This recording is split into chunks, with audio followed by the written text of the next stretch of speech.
You earn more than last year. Your salary increased. Your income went up. You remember the day the message came. Congratulations, you got a hike. For a few days, you felt proud. You felt successful. You felt like life is moving forward. Then slowly, life upgraded. A better phone, better clothes, better food, more online subscriptions, more outings, maybe a new EMI. And today, when you check your bank balance, it is still empty.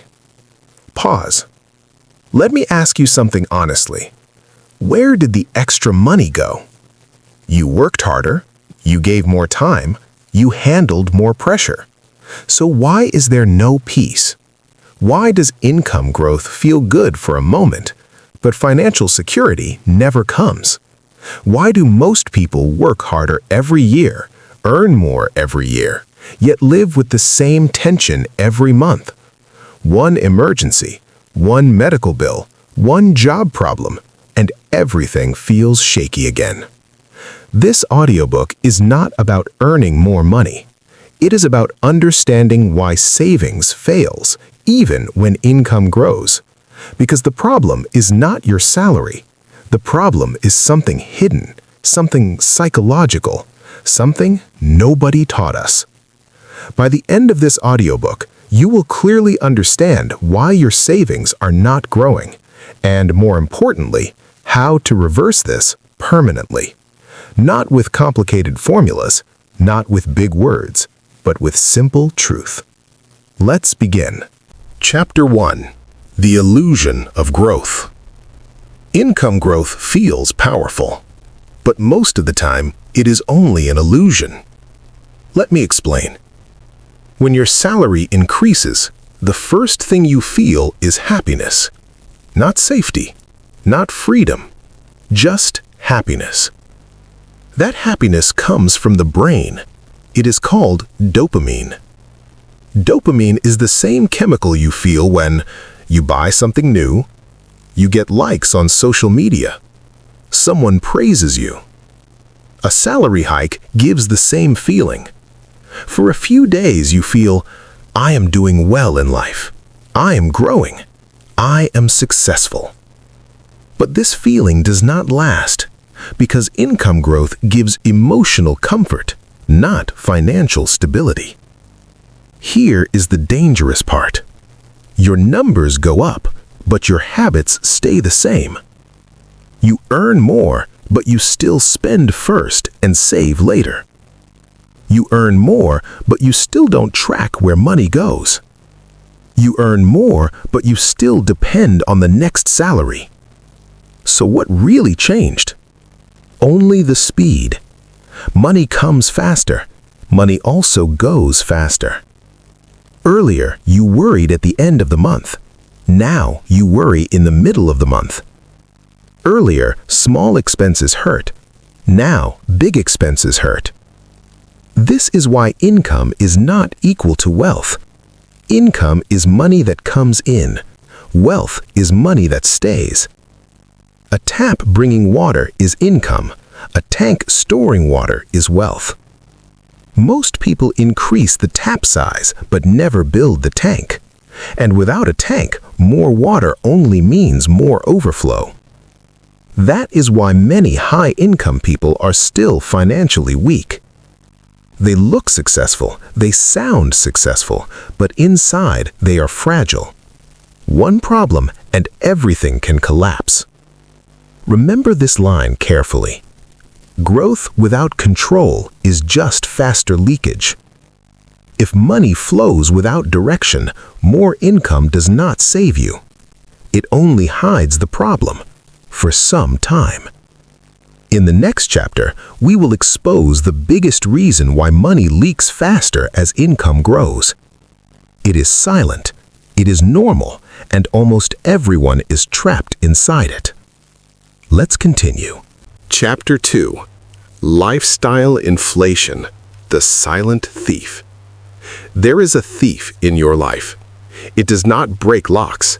It does not steal suddenly. It does not look dangerous. That thief is called lifestyle inflation. Let me explain in simple words. When your income increases, your life slowly becomes more expensive. Not in one day, not by force, very smoothly. First, you upgrade your phone. The old one was working, but now you deserve better. Then, better food, more ordering, more outside eating. Then, subscriptions, music, movies, apps you rarely use. Then maybe a car upgrade or a new EMI, because everyone is doing it. Your income increased, your comfort increased, but your savings? Still the same. This is lifestyle inflation. Humans normalize comfort very fast. What felt like luxury last year feels like basic need this year. Air conditioner was luxury. Now it is necessary. Eating outside was special. Now it is normal. The brain adapts quickly, but money does not. Here is another truth. Society celebrates spending, not saving. No one claps when you cancel an EMI, say no to an upgrade, keep old things working. But everyone notices when you buy a new phone, drive a better car, live a better lifestyle. So people spend to look successful, not to become secure. And slowly expenses rise to meet income. No matter how much you earn, life adjusts itself to consume it. This is why many people feel, I earn more, but I don't feel richer. Because you did not become rich, you just became expensive. Remember this line carefully. You didn't become rich, you just became expensive. Lifestyle inflation is silent. It feels normal, but it steals your future 1 month at a time. In the next chapter, we will talk about a trap that looks like success, but actually keeps you poor for years. The EMI trap. Let's move ahead. Chapter 3. The EMI trap disguised as success. In today's world, success is shown in monthly payments. Car EMI, phone EMI, house EMI, credit card EMI. It looks normal. It looks responsible. It even looks successful. But there is a hidden trap inside it. Modern life converts your income into monthly commitments. Before your salary reaches you, it already has owners. The bank, the finance company, the credit card. Let me say this clearly. Most people do not save first. They pay EMIs first. Savings are treated like an option. EMIs are treated like a rule. And then comes the biggest lie people tell themselves. I'll save after this EMI ends. But one EMI ends, another one starts. Car loan ends, phone upgrade comes. Phone EMI ends, home furnishing EMI starts. There is always a reason. There is always a need. So saving is always postponed. Here's the painful truth. Your future income is already sold. You are working today to pay for decisions made yesterday. This means your freedom is delayed. You are earning but not choosing. You are working but not building. EMIs give the feeling of progress, but they reduce flexibility. You cannot take risks. You cannot slow down. You cannot say no, because every month money must go out. Remember this line carefully. Your salary doesn't reach you. It passes through lenders first. This is why even good earners feel trapped. They're not poor, but they're not free. In the next chapter, we will talk about another big reason why savings never happen. It is not a money problem, it is a system problem. Let's continue. Chapter 4. No system, only intention. Most people want to save money. They really do. Ask anyone, and they will say, yes, I should save. Yes, I will start saving from next month. The intention is good, but intention alone is not enough. Because most people save only if money is left. They spend first, they pay bills, they pay EMIs, They enjoy a little, and then at the end of the month, they check what is left. Usually, nothing. So, saving gets postponed again. This is not a money problem. This is a system problem. There is no fixed rule, no fixed process, just hope. I hope I can save this month. I hope expenses are less. I hope nothing unexpected happens.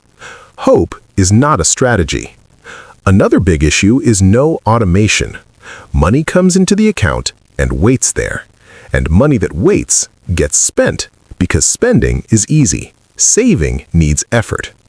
Without automation, discipline must be used every month, and discipline gets tired. Here is a simple truth. People who save consistently do not rely on willpower. They rely on systems. One powerful idea is called pay yourself first. It simply means before you pay anyone else, before you spend on lifestyle, a small part goes to savings. Not because money is extra, but because saving is a priority. This is not advice, this is understanding. Savings should not depend on mood, motivation, or month-end balance, because without a system, intention dies every month. Remember this line carefully. Without a system, intention dies every month. In the next chapter, we will uncover a deeper problem. Why even intelligent, educated people fail with money. It has nothing to do with income. It has everything to do with financial intelligence. Let's move ahead. Chapter 5. Income grows faster than financial intelligence. Most people work very hard to increase their income. They study, they get degrees, they learn new skills, they attend trainings, and it works. Income grows. But there is one thing that does not grow with income: financial intelligence. From childhood, we are taught how to earn, not how to manage. In school, no one teaches how to control spending, how to plan savings, how to avoid money traps. We are taught marks, we are taught jobs, we are taught salary. So people upgrade their skills but never upgrade their money behavior. They earn more but spend emotionally. They earn more but still live month to month. This is why high income does not guarantee stability. In fact, high income with low discipline is very dangerous because mistakes become bigger. A small mistake with low income hurts. A big mistake with high income destroys. Big EMIs, big lifestyle, big pressure. And when something goes wrong, there is no buffer, no savings, no safety. Remember this clearly. You learned how to make money, but never how to keep it. That is why money comes and quietly leaves. Key line to remember. You learned how to make money, but never how to keep it. In the next chapter, we will go even deeper. We will talk about emotions, because money decisions are rarely logical. They are emotional. Let's continue. Chapter 6. Emotional spending and identity pressure. Most people think they spend money on things, but the truth is different. People do not spend money, they spend emotions. Let me explain. After a stressful day, after pressure from work, after criticism from people, buying something feels good. A new phone, new clothes, a good dinner outside. It feels like relief. This is called stress buying. The problem is, stress goes away for a short time, but the bill stays. Another big reason is status. People don't just buy things to use them, they buy things to show something. People should see I am successful. People should know I am doing well. So money is spent to send a message. A better car, a better phone, a better lifestyle. Not always for need, but for image. Then comes identity pressure. Inside the mind, a voice says, I work so hard, I deserve this. And maybe you do. But when every reward is money, savings get punished. People also buy belonging, to fit in, to not feel left out, to match friends, relatives, colleagues. So money is spent to feel respected, confident, included. This is dangerous because emotions are endless, money is limited. And when emotions control spending, income is never enough. Remember this powerful line: you're not broke because you earn less, you're broke because you buy emotions. Once you see this clearly, you stop blaming salary. In the next chapter, we will talk about something even more hidden: why people don't fear future problems until it is too late. Let's move ahead. Chapter 7: The Absence of Long-Term Fear. One big reason people don't save is not lack of money, it is lack of fear. Not fear of today, but fear of the future. Future pain feels unreal today. Retirement feels very far. You think, I still have many years, I will handle it later. Later becomes next year.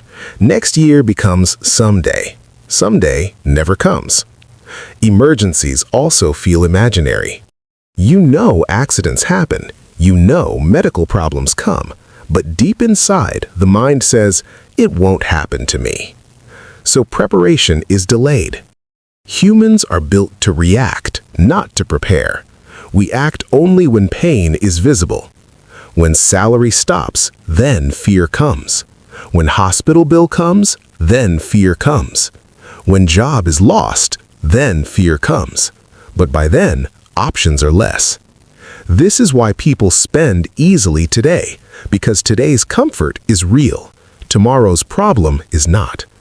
Buying entertainment now feels real. Saving for emergency feels boring, and the mind chooses comfort. Remember this truth: you fear today's boredom more than tomorrow's poverty. This is not stupidity, this is human nature. But if not controlled, it keeps people financially weak forever. In the next chapter, we will talk about the final shift, the point where saving stops being an action and becomes an identity. This is where real change begins. Let's continue.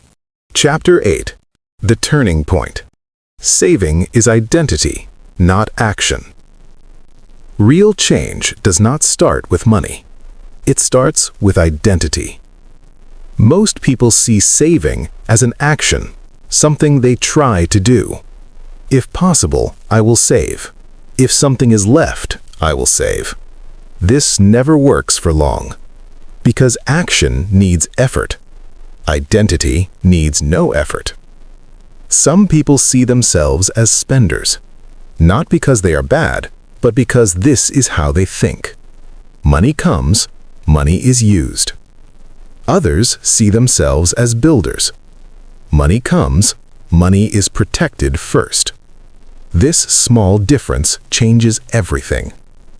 Wealthy people do not think in month-to-month survival. They think in buffers: emergency buffer, opportunity buffer, peace buffer. They ask, what if income stops? What if something goes wrong? Poor mindset waits for leftovers. It says, after spending, if something remains, I'll save. Builder mindset decides first. Some money is not mine to spend. This is not about income. This is about mindset. When saving becomes part of who you are, decisions become easy. You don't fight temptation every time. You don't feel guilty for saying no, because you know who you are. Remember this final line carefully. When saving becomes who you are, money obeys. This is the turning point. From chasing comfort to building control. From reacting to preparing. In the next and final section, we will bring everything together and show you the real reason why income grows, but savings do not. The real reason savings don't grow. Now you can see the full picture. Income growth is external. It depends on job, market, skills, company, luck. But savings growth is internal. It depends on habits. It depends on discipline. It depends on identity. Most people spend their life fixing income, new job, new skill, new side hustle. But very few people fix behavior. They earn more and leak more. They upgrade income but also upgrade expenses. So savings remain zero. The problem was never money. It was control. Money was coming in, but money was not staying. You don't need a miracle. You don't need huge salary. You need fewer leaks. Small leaks left ignored sink even a big ship. Remember this powerful truth. You don't need more money. You need fewer leaks. Once leaks are closed, even average income starts building safety. This understanding is the foundation. And now comes the final message. The line that decides whether this audiobook changes your life or becomes just information. If income alone created wealth, every high earner would be rich. But we all know that is not true.